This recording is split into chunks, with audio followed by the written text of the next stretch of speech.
Hi, hello, and a happy new year. Shout out to everybody who clicked on this video because it is officially 2025. And with 2025, we have new beginnings. And with new beginnings, I want to talk about a few different things. This particular video will be about From. I'm going to break down some of the biggest questions we still have about From now that we're in this nice, weird waiting window for season 4. What things we need to keep in mind, theories about what's really going on in Fromville, where they're at, what the monsters are, what is really going on, how many other people are reincarnated in the show. All these big questions that we still have leading into season 4. Now, because this is about new beginnings, I want to talk about how this video might be my last From video for a while.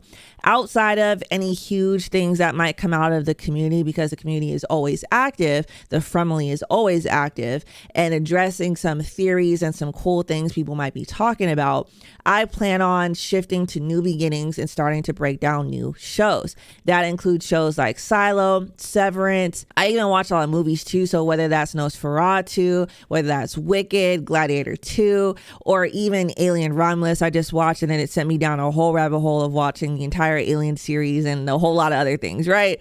So I am just someone who's really passionate about movies, TVs, and breakdowns. I love catching all these details and I love going back to make sure everyone else caught all these details. And that is something I want to bring to this channel. From was my original video, my original show, and it'll always have a special place because of that. However, I think this is the perfect opportunity, especially regarding my last video, to take a break. Give myself and give From a little bit of space, let some things marinate, get my theories out, wait till they announce season 4, and then that's when I will do all the promise videos that I have about the seasons, rewatches and breakdowns, all of my other theories that I think are going to hold true to get us excited for season 4 again.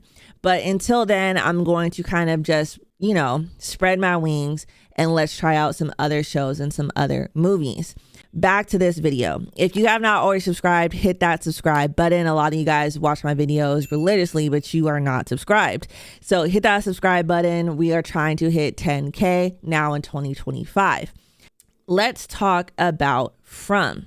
All of these things we need to cover some of the biggest questions that are not answered. Starting with, where are they? What is Fromville? What is this place that all of these people have ended up in? But we can start off by establishing some canon evidence and some things told to us by the writers to initiate what we might think the Fromville place actually is. Starting with number 1, this is not purgatory and they are not dead. These people are all still alive and they are truly experiencing everything that is happening in Fromville.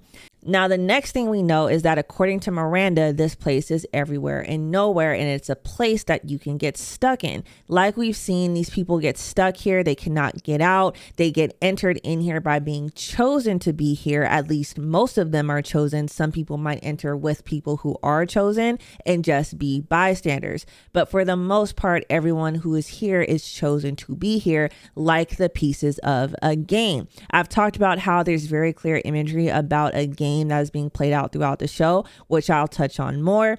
But this place is everywhere and nowhere. It is some sort of pocket dimension that is connected to the real world that these people are getting stuck in. Now, the question is, what is the answer? What is the hard answer for what this place actually is? What is the mythology that they've based this place off of? Well, that's the question of the year. There's so many mythologies at play in the show that it's almost impossible to put your finger on which one they chose, which one is the answer to everything, right? But again, like you'll see me talk about multiple times in this video, the answer to it is everything. It is everything that it's meant to be. It is all of these different mythologies, and I believe the entire show is a commentary about the connections and the different cultures that can all be at play at the same time because they share so many similarities and they share so many of the same concepts. Now let's talk about how time works in From, because I've seen a lot of confusion on what's been established by canon versus what needs to be theorized. So starting with number one, time works the same way in Fromville as it does in the real world inside of the From show. So that means if you disappear and you end up in Fromville for 2 weeks and you go back to the real world, it's been 2 weeks since you've been gone. That is something that's been established by canon of the show. The time that's passing while they're in Fromville is the same amount of time that's passing while they're outside of Fromville. Therefore, both realities exist according to the real rules of linear time happening in a line. However, within the dimension of Fromville, you are able to revisit moments of the past because, like the quote inside of the diner, forever is composed of nows. And this goes with a huge theory about time travel called eternalism. And that is where all of space and time exists inside of a block or a block universe where all things are happening at the same time.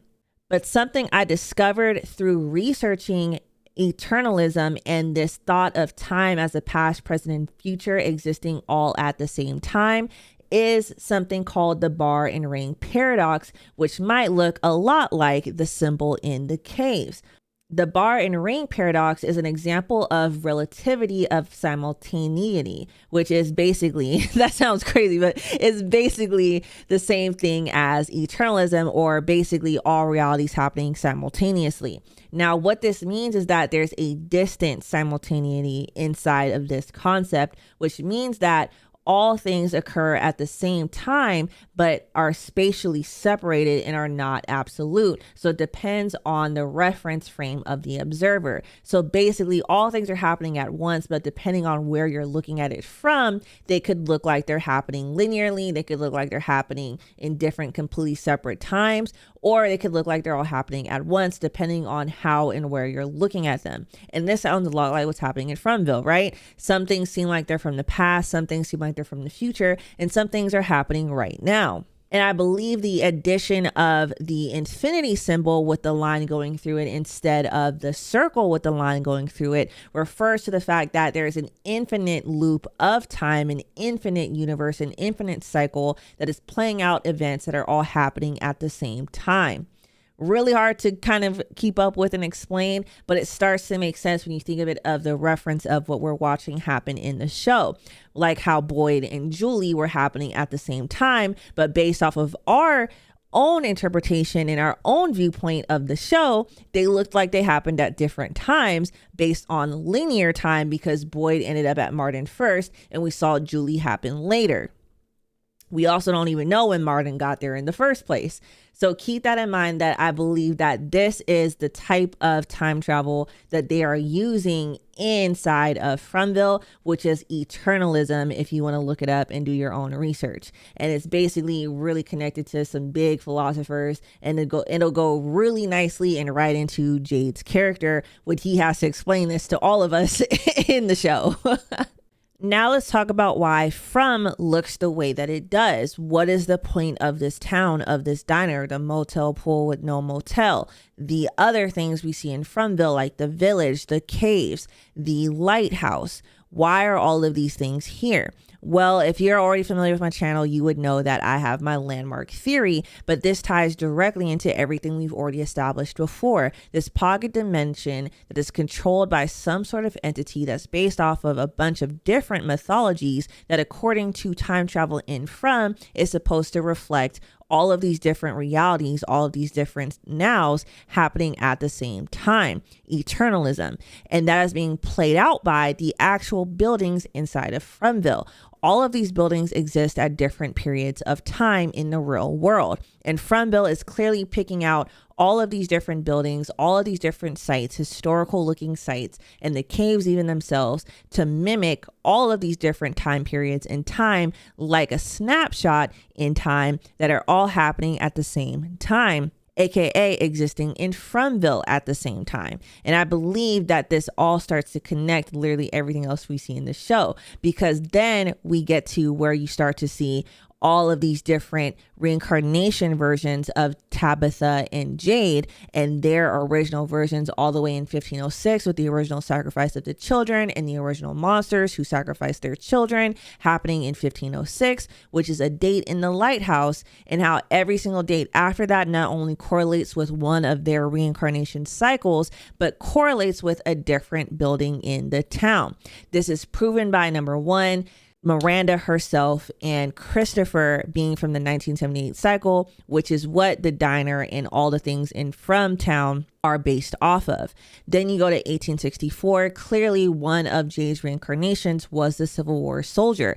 Therefore, 1864 Colony House, which is very clearly the type of house that was in America in that window, and Jade as a Civil War soldier, and that being a date in the lighthouse, starts to connect. We go to 1609, where Jade has had images and visions of him as a pilgrim who is drinking blood from a skull. And you also have Tabitha and Miranda's vision of pilgrims and Tabitha's dream of herself in this village as a young girl. That was her version of herself that was in Fromville at this window. Again, it all starts to connect because now the village inside of Fromville looks like a pilgrim village from that timeline in America. It all starts to connect. It all starts to make sense, and it all starts to prove itself. And it all builds off of this concept of time and reality that is based off of all things happening simultaneously at once within Fromville. Now, because this all starts to make sense, now my landmark theory starts to get more and more closer to what is really going on in Fromville, and will also start to explain to you why some of these monsters are envisioned the way that they are.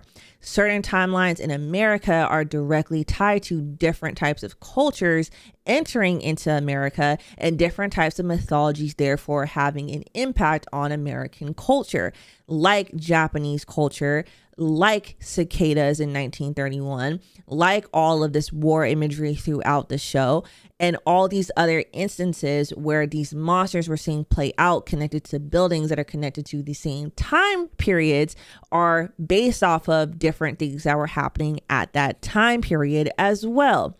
It's all connected. Now, based off of context clues in my theories and what I believe is happening in the show, there is a large overarching entity that is in charge of Fromville that we have still not seen yet. Now, whatever this entity is what the entire show is based off of. What kind of entity can control an entire pocket dimension and then is inside of it having all of these lower level monsters that are doing its bidding and it's controlling them, and as well as playing out all of these different mythologies? That is the question of the year, because as we know, the writers have told us that the base mythology has been written, and there's very clear draws to different mythologies throughout the show. The most important one and the most prominent one being the Odin mythology and the potential of Loki even being involved, but basically Odin and the life tree, which is something that has been pictured literally in the imagery of the title pictures of this show. That is not a coincidence. So I believe that that is one of the most obvious mythologies at play in this show. Odin, the life tree, all of this imagery surrounding trees, but particularly trees that are based off of Odin mythology. Another important thing to establish for you guys as well is that although the faraway tree imagery itself originated with fairies and fairy kind, the person who actually originated faraway trees being a part of the fairy mythology based the faraway tree off of the Odin life tree in Norse mythology. So that's really important to understand about this mythology, is that even if you believe that there's fairies involved, that mythology is based off of Odin's mythology. So that might be why we're seeing a bunch of parallels to not only Odin's mythology, but quite a few different other mythologies, which I'm going to get more into when we talk about what the monsters actually are, because that is going to make it more obvious to you guys what I'm trying to say, which is that Although this show is very clearly based off of some sort of base mythology, it is clear that whatever that base mythology is based off of numerous different mythologies, which is why it seems and feels so confusing and why so many people have so many different interpretations of what mythology is at play in this show, is because that you might recognize a piece of this mythology from a mythology aka, for example, when I thought the monsters were Wendigos. And there's very clear mythology in the show, whether it's the actual dream catchers themselves, whether the monsters act like Wendigos, the spider mythology and how spiders are actually what dream catchers are based off of, all the dream mythology that is very clearly at play in this show would make you think that there's Native American mythology in this show. The same way that you can align that with quite a few different mythologies, whether it's Chinese, Japanese, Native American, European of different kinds. I've even seen some Mesoamerican mythologies being brought up in my comment section. All of them at which I believe are at play in this show, because the base mythology itself might be commentary on the fact that all of these mythologies have something in common. Keep that in mind. We'll see how they continue to play it out. I'm hoping that that's the route it's going, because there's so many mixed mythologies in the show. Because let's say, for example, I was ready to say that the show is completely based off of Odin Norse mythology. Well, that doesn't make sense, because we clearly have a Japanese Komodo monster in the show. We clearly have dream catchers in the show, right? So the only reason I'm saying that the most obvious answer to all of this is that it is all mythologies. It is all of the literary references you might think that they are, because they all do share some origins and they all do share some very similarities that are very clearly at play in this show. And in order for you to say that all of this belongs to one mythology, you'd have to be ignoring something that very clearly doesn't. So keep that in mind. Where are they? What is this pocket dimension that is clearly a part of a mythology that is being told in this story? And I want to establish that the mythology that's being told is very clearly based off, again, multiple cultures and multiple mythologies. It is not quite just one, which brings me to a point that kind of mirrors real life, which you'll see a lot of things in this show start to mirror real life, which is that a lot of mythologies and a lot of cultures have similarities. A lot of them have things that they share, things that they even sometimes took from one another. And I believe that the underlying mythology in this show is partially a commentary on that exact thing, which is why the mythology seems to be such a melting pot, why Fromville, the place that they are, seems to be such a melting pot. And then that will bring me into our next question. What are the monsters? Well, I told you in a previous video that I thought they are Wendigo. I have pretty much completely changed my mind. Well, I believe that is a symptom of the same thing we're seeing at play in the mythology, which is that this is commentary on how there's a different type of animalistic monster that is present amongst a couple different types of mythologies and religions. Now, with that being established, I want to talk about how, for example, looking at a Wendigo. What is a Wendigo? Well, Wendigos by their nature are people who turn into monsters based off of a cannibalistic practice, usually, and are doomed to now be these ghastly, creepy monsters that shapeshift and kill people and have a hunger for people's flesh and blood. At that basis, on paper, what else does that sound like? Sounds like vampires, doesn't it? Sounds like quite a few different types of monsters across quite a few different types of cultures, right? Skinwalkers, vampires, Wendigos, the list goes on. Different interpretations of zombies, different interpretations of, for example, like I've mentioned in previous videos, the Draugrs that are in Norse mythology, which I believe is intentional. I believe that the monsters, the base monsters, the first original monsters we've been watching this entire time in the show might on paper by name be vampires. I believe that on paper they are considered vampires and that they are a very loosely interpreted version of vampires, because the history of vampire mythology is that it is loosely based off of multiple different monsters across multiple different cultures that have similar attributes. And vampires particularly are actually known to be the type of mythology that changes over the years as people reinterpret what they actually are. It is notoriously made up and comprised of multiple different cultures and multiple different types of monsters from other cultures. It is notorious for that. And I believe that is what is at play here in Fromville.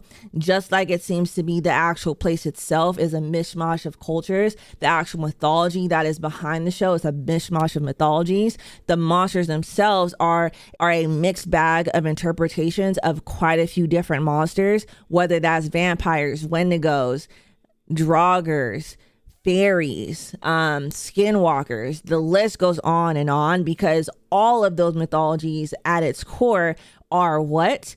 Things that used to be human that now hunt humans.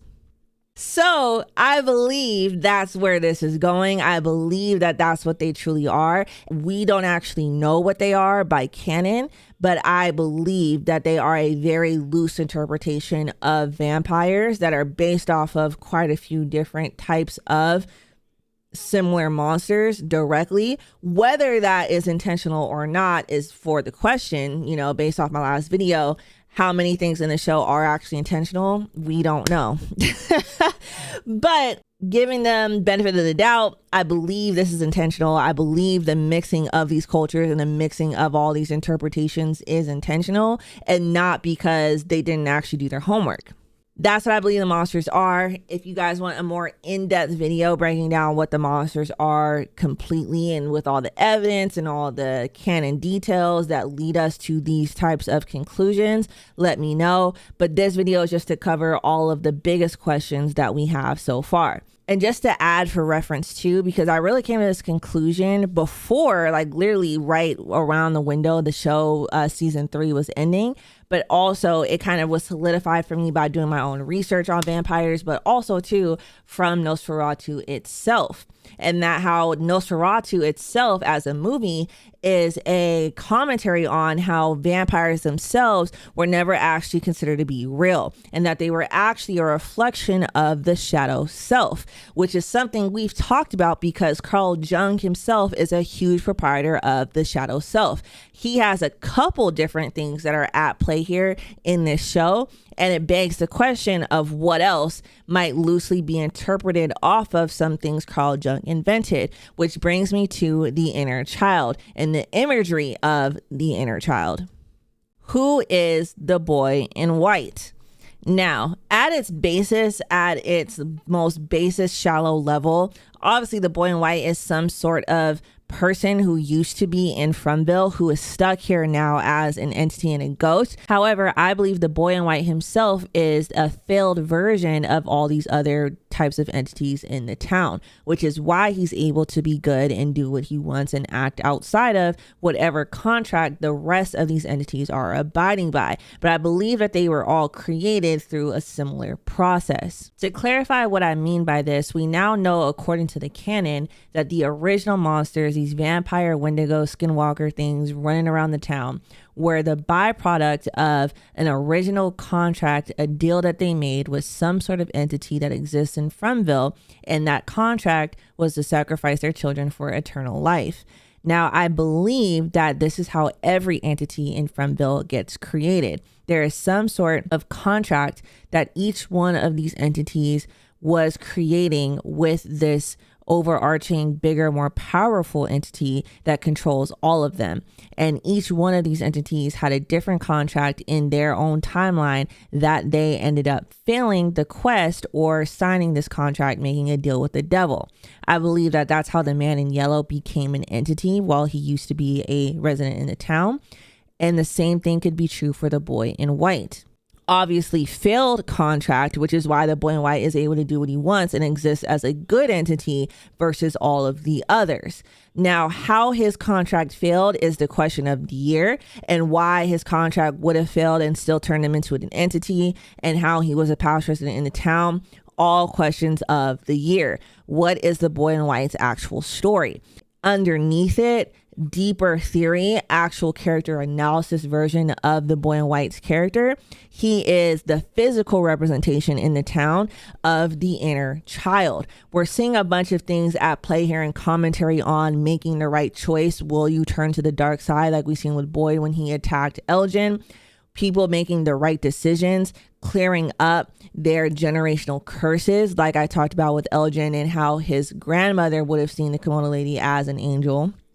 All of these very clear insinuations at people's past, people's traumas, the things that they've gone through, and how it's at play here in Fromville. All of these things are at play here, right? And it's all a huge, bigger commentary on what would you do basically to continue to be a good person? How far can somebody or something or a place push you until you break, until you become your dark self, until your shadow self appears? And the opposite of that would be the inner child. The inner child is a concept of basically somebody's inner psychology, and based off of traumas at a young age, some people continue to be an inner child, like Victor. When you've suffered from trauma at a young age, you continue to still act like a child, which I don't believe is a coincidence on why all the people who still have a strong sense of their inner child are the ones who are more susceptible to the town and are the ones who are seeing the boy in white, whether they're the actual children in the town themselves or people who are still childlike. Sarah, Elgin, Victor, Ethan, the list goes on. They're more susceptible and they're more sensitive to what is going on in the town. And I believe the boy in white, although he was probably himself at one point a person in Fromville, whether you believe he's the missing eighth child from the original sacrifice, or you believe based off his clothes that he himself was from the 1950s, which is possible too, he himself as an entity has become the representation of that inner child and wanting to do good, wanting to do better, but also being susceptible to the evil in this town. Now that we've established that I believe the boy in white is someone who used to be in the town and is now an entity, however, he is an anomaly, a good entity, let's talk about all of the bad entities. So like I said, the original entities, the vampire monster ones, are from the product of a contract with a larger entity that's in control of Fromville. I believe all of the evil entities within Fromville fall under the same lines. The man in yellow, the kimono monster, the cicada monster, aka who I still believe is Martin, and every other monster we have seen in Fromville, including potentially the spider monster and whatever is at the village. Now, the reason I believe that all of these monsters fall under the same guidelines is based off of what the writers actually said about the man in yellow, which starts to make things connect. The writers had said that the man in yellow is based off of someone that they saw in real life, a man who was dancing on the side of the road who looked either real, he looked like an angel. Again, this is something we've heard in the dialogue of the actual show. They then went on to say that later on in life, a couple years later, they went past the same area and saw the same person. However, now his suit was tattered and worn and he looked disheveled and he looked like he had lost a quest, like he had been on the other end of something magical and had lost.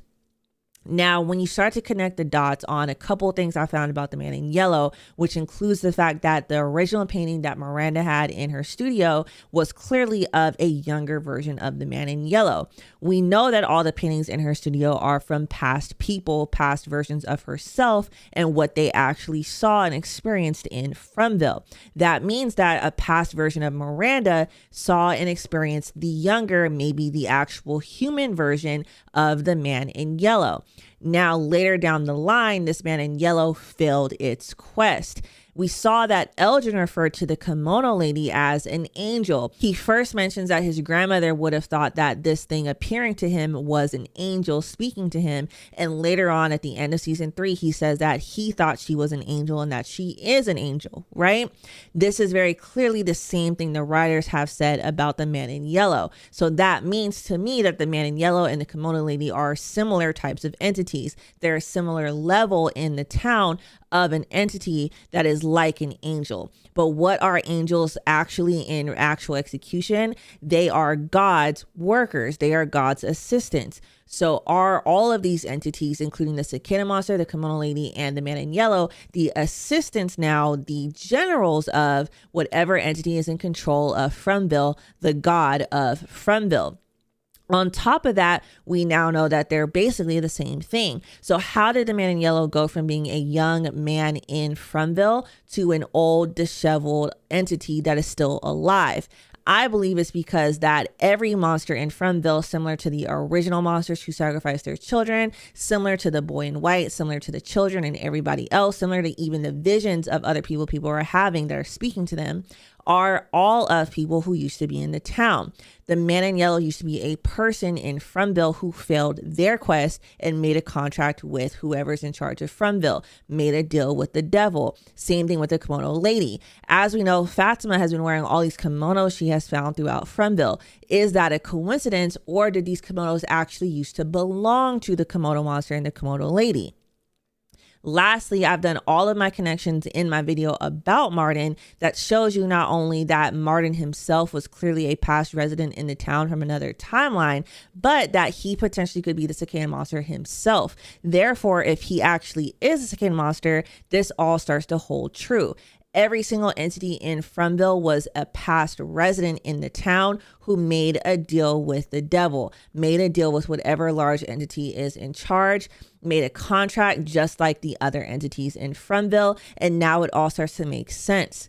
So now with all of these big questions addressed about what is happening in From, what other questions do you have about everything we've seen so far? What other questions are you waiting to be answered in season 4 of From? What questions do you have about my theories on what's going on in the town? And let me know what you think, what theories you might have about anything going on in Frumville. With that being said, keep an eye out for my next video breaking down a new show that I'm ready and excited to talk about. And I'll see you guys in the next one.